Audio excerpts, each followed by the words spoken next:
So ayan no, magandang gabi. Nag-uusap po kami no ng aking kaibigan na si Peter tungkol po sa mga nangyayari ngayon kasi marami na po talagang napabalitaan tungkol po ito no sa mga nangyari na kaguluhan na meron talagang may mga sakim talaga ngayon no, sabi ni kaibigang Peter na namumuno ngayon no at kaya nilang manipulahin ang mga nangyari para parang paglalaruan nila ang tao no. Makinig tayo sa sabihin ni Peter kasi meron siyang mga sinasabi, mga babala ito. Itong sinasabi ni Peter no, mga babala niya nangyayari talaga lahat. No, kaya ako, yung mga kaibigan ko, talagang nakikinig talaga ako sa kanila kasi may kaalaman sila sa mga nangyayari. Meron silang may kakayahan sila na makita ang mga pangyayari sa mga hinaharap. So ayan kaibigan, magandang gabi sa iyo. Opo.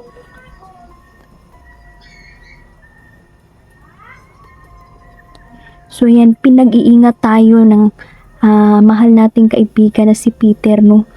Pinag-iingat niya mga tao. Maghanda sa anumang mangyaring kaguluhan dahil nagsimula na po.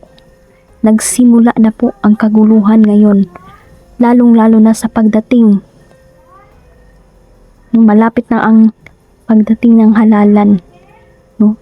So kaibigan, tanong ko po, posible ba po talaga kasi ito'y hinihiling po talaga ng mga tao na sana po ay walang dayaan ngayong eleksyon. Posible ba ito kaibigan? Lalong-lalo na maraming nakita ngayon no, na mga parapernalya po kaibigan. At ito po ay nakakabahala po talaga. At hindi ito yung nagbigay ng kaguluhan sa isip ng tao. Dahil nag-aalala po sila na sigurado talaga na merong dayaan na mangyayari.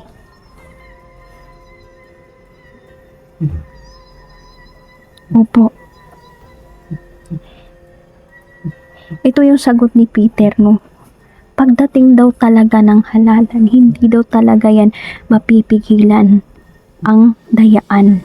So ang gagawin no, ang mahalaga dito no kaibigan, pwede ba na kahit kung hindi man ito mapipigilan ang dayaan kaibigan, sana hindi ito magtagumpay. Yun pa rin yung nanalo, ang lulusot ngayong halalan. Kung sino ang mananalo, siya pa rin kaibigan.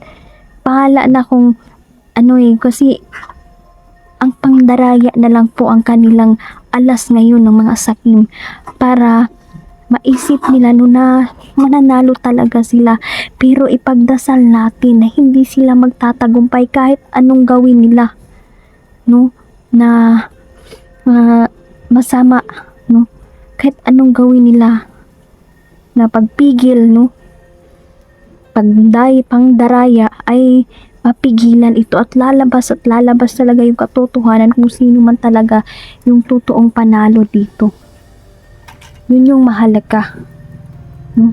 Kasi siya talaga yung pinili ng tao at sinabi po talaga ni Peter kung sinong mananalo sa halalan, pero hindi ko po ito dapat sabihin sa inyo kasi ayoko po na malabag ang kanilang batas. Ako lang po yung sinabihan nila no, pero kailangan po na manatili itong sikreto at malalaman niyo po ito no ngayong halalan kung sino ba talaga ang mananalo.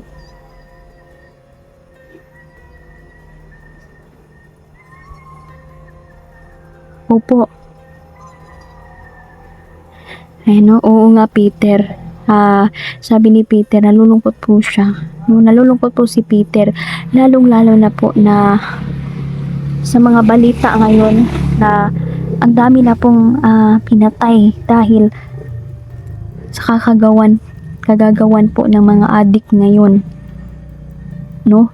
Yung mga asawa pinatay nila yung mga asawa nila no, dahil po sa droga, lulong po sa droga No, sabi ni Peter, kung magpapatuloy ito, marami pang mamamatay. No, dahil laganap na po ang droga ngayon. Hindi na po sila natatakot. Gumagamit sila, binibideo pa nila. Hindi na po sila takot. Dahil nabigyan sila ng kalayaan para gawin ito. Dapat meron talagang mamuno. May mamumuno talaga na matapang na kaya tayong ipaglaban sa mga masasama. Salamat kaibigan.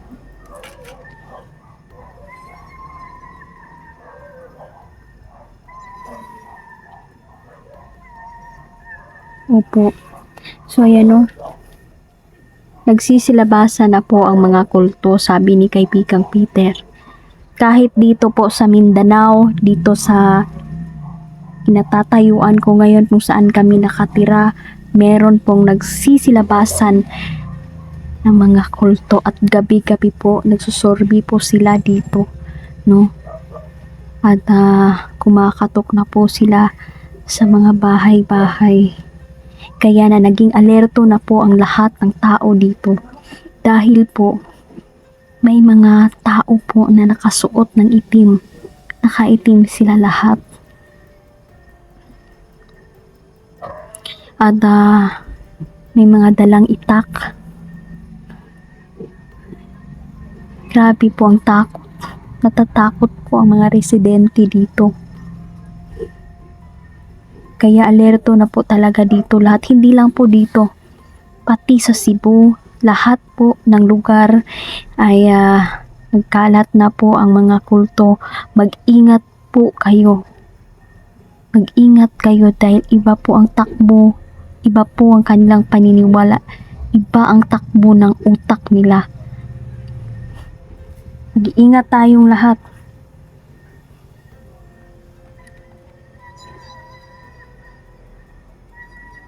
Opo, kaibigan. Tatandaan daw natin ang mga bili nila, mga babala nila. Maraming salamat kaibigan sa iyong pinarating, no? At meron din siyang sinabi Ano po 'yun, kaibigan?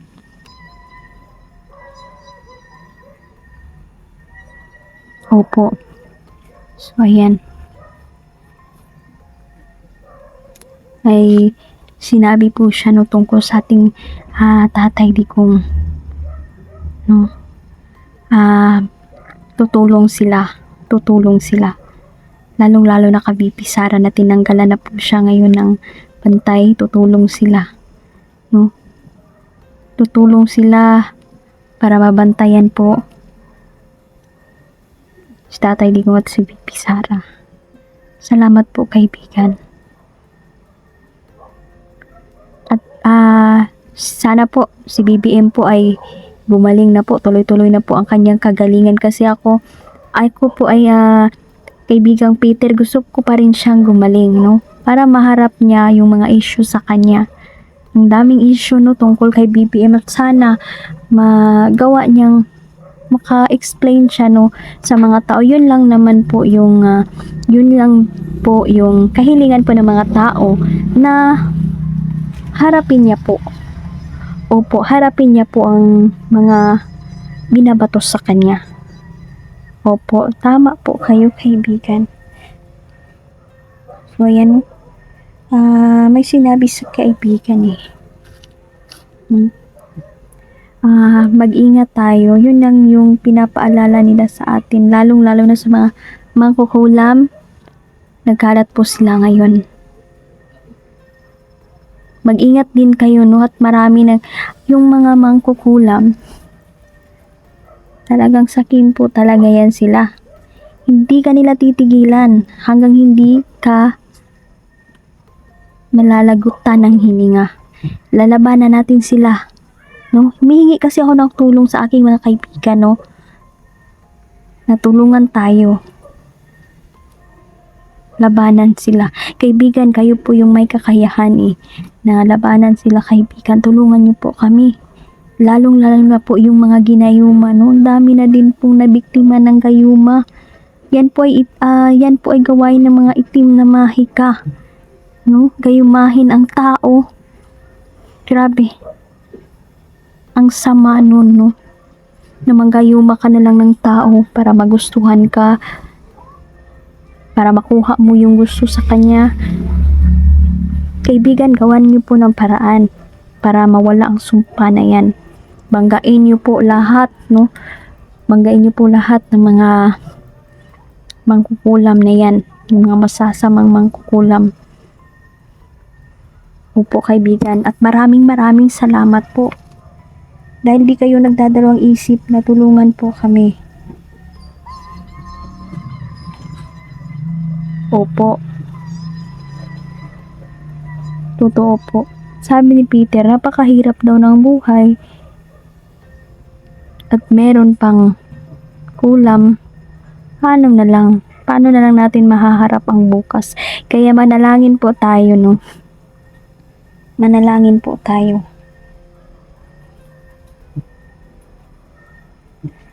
Yan. Mag-ingat pa rin kayo. Ako, nananawagan po ako, no, sa lahat, no? Yung mga bata, wag na pong gala-gala. Yung mga kabatanunan, wag na gumala. Hindi na po safe. Dili na safe karong panahon na, lahi na ang panahon karon. Iba na po ang panahon. Hindi na po natin alam ang mga takbo ng utak ng mga tao. Dahil sa panahon ngayon, dami na tayong nababalitaan na parang yung tao parang hayop lang, pinapatay, nililibing, tinatapon kung saan-saan. Kaya safety nyo na po yung pamilya ninyo, no? Marami na pong addict ngayon. Kasi itong mga drug lord, no? Sila pa yung nagsasabi na wag magdroga. Grabe. Ang kapal ng mukha nila. Nakakatakot ng panahon ngayon talaga. Kasi sila na mismo yung drug lord pa ang nagsasabi sa mga tao na wag magdroga. Paano naman sila paniniwalaan?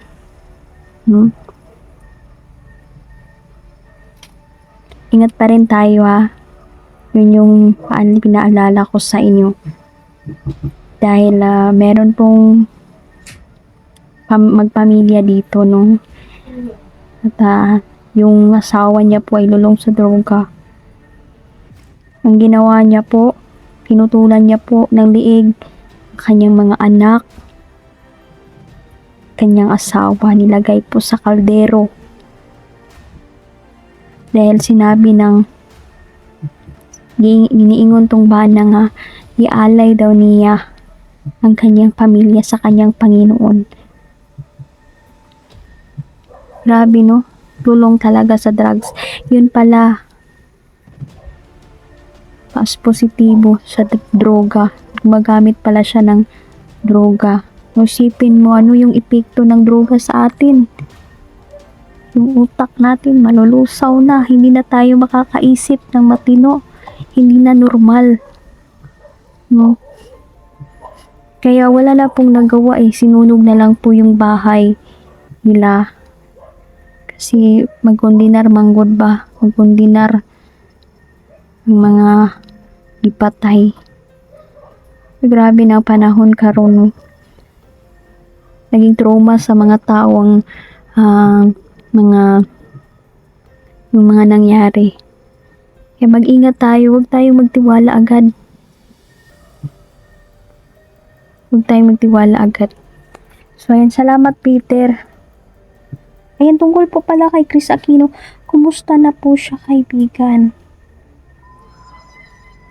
Opo. Kaya nararamdaman na po ni Peter ang kapoy na yun daw kaayo ang lawas ni Chris.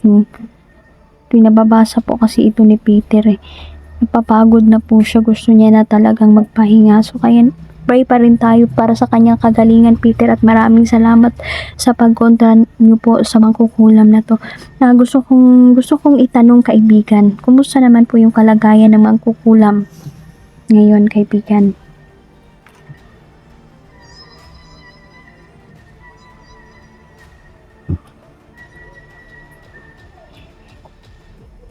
Ayan. Yung mangkukulam ay sabi ni Peter, hindi na daw makatayo. Nagabaan na. Nabalik na sa kanyang ginagawa. Kaya magsisi siya. No? Pagsisihan niya ang kanyang ginawa. Hindi tama. Hindi tama ang kanyang ginawa sa kanyang kapwa. And salamat, Peter, sa tulong po ninyo, kaibigan. Opo.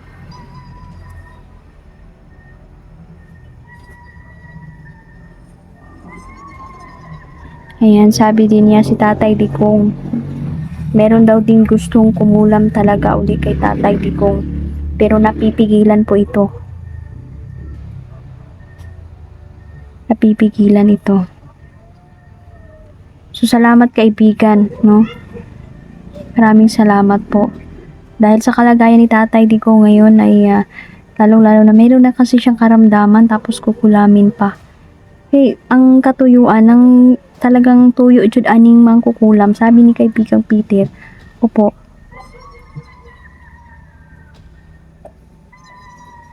Gusto talaga nila, napaslangin talaga si Tatay Digong. Gusto nilang mawala na ito sa mundo. Kaya lang, hindi sila magtatagumpay dahil alam nyo ba, may taga-proteksyon si Tatay Digong Nakikita ng ating mga duwende. Maraming nagprotekta sa kanya. Yun yung maganda dito. Kasi kahit hindi kilala ni Tatay Digong kung sino man itong nagprotekta sa kanya, talagang ginagawa talaga nila ito ng kusang loob. So, huwag tayong mag-alala kasi maraming tutulong pala sa kanya. No? Opo. Maraming salamat po. Salamat po. Opo, kaibigan. Ayan, no? So, ayan. Salamat po. So, ayan, no? Hanggang dito na lang po muna. Mamaya babalik kami. Yan, may mga babala na sinabi si Peter sa akin, no? At sasabihin ko po ito sa inyo. Tsaka may mga tips po siya na ibabahagi po sa inyo, no? Huwag kayong mag-alala, no? At saka si Peter po ay patuloy na papasok sa inyong panaginip. Ayan. Peter, basbasan niyo po ang mga viewers natin, no?